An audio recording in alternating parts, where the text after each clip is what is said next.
The world has gone mad. Democracy had toppled. Infiltrated by global leaders that spoke in a universal tongues, resembling Marxism. Everyone had turned against one another, being there were no traditional family units. Humans were now born by it for the government. All they do is scavenge for the slightest bit hope to survive another day, huddled together in the camp surrounded by electric fence and armed men in uniform. Waiting for the new utopia, the new world government they thought had promises. But nothing came, day in and day out. They cling to life by holding on to the small ration of food and water they were given, once a day. Once a day. Once a day.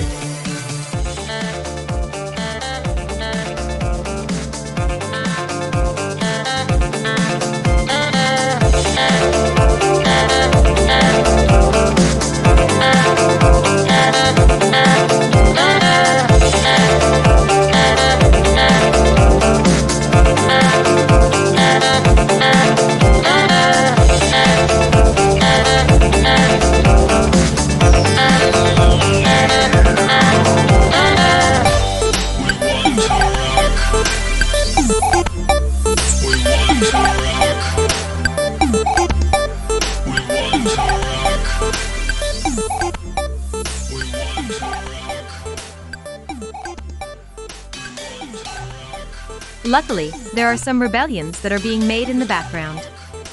Those rebellions are being funded by rebels who still have the opportunity to make music. These covert rebels were the keepers of knowledge before the massive brainwashing and psychoses the oligarchy inflicted on the public. The music stayed with them, and they were allowed to make music for the elite leaders and the masses.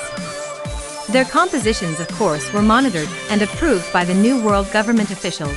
These musicians knew that if they could get a few songs in the brains and minds of its brainwashed citizens, they would awake in time from what was about to happen to humanity as a whole. Since the New World Order's leaders and self-proclaimed gods had created a matrix, and its citizens were waiting like cattle at the kill farm, about to enter.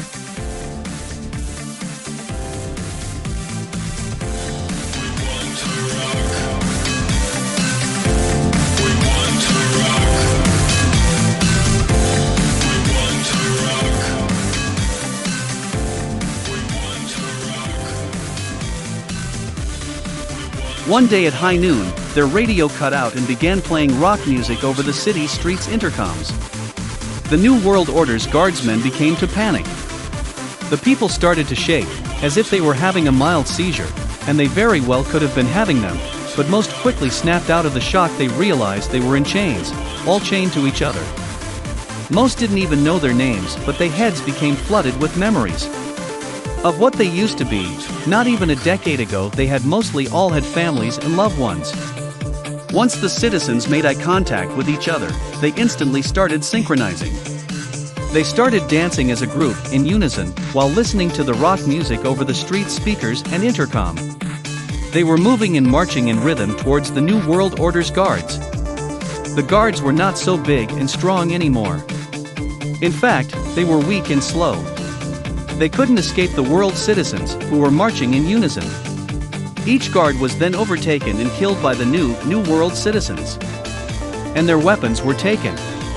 The citizens now set their eyes set on the luminous golden tower down the street, which was where the dictators and false scientists, who also claimed to be gods, lived.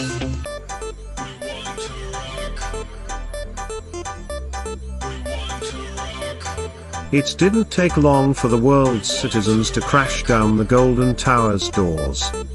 Inside, the self-proclaimed gods scurried like roaches. They knew their tyrannical reign had come to an end. Surprisingly, the New World citizens didn't execute them by guillotine or firing squad, like history would almost require them to do. But instead they were rounded up and forced into the chambers of the Matrix, never to return to the physical realm again. They would live in their own corrupt, totalitarian virtual existence for as long as electricity ran the virtual grids, which made up their matricy. And this matricy would forever be a living example of how Marxist ideologies, and the desire for authoritarian control, would inevitably be humanity's downfall.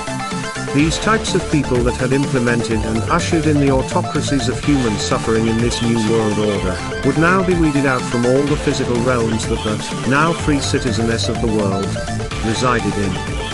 Because when you take away the people's right to rock, those not allowing those to rock, will be rocked.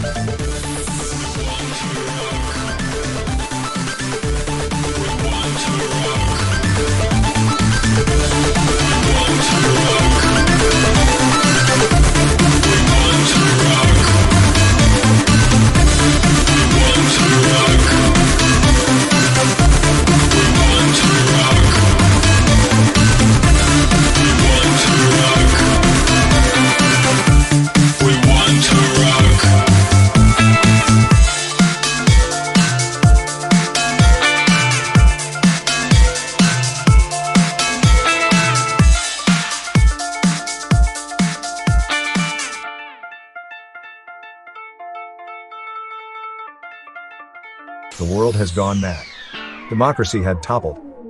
Infiltrated by global leaders that spoke in a universal tongues, resembling Marxism. Everyone had turned against one another, being there were no traditional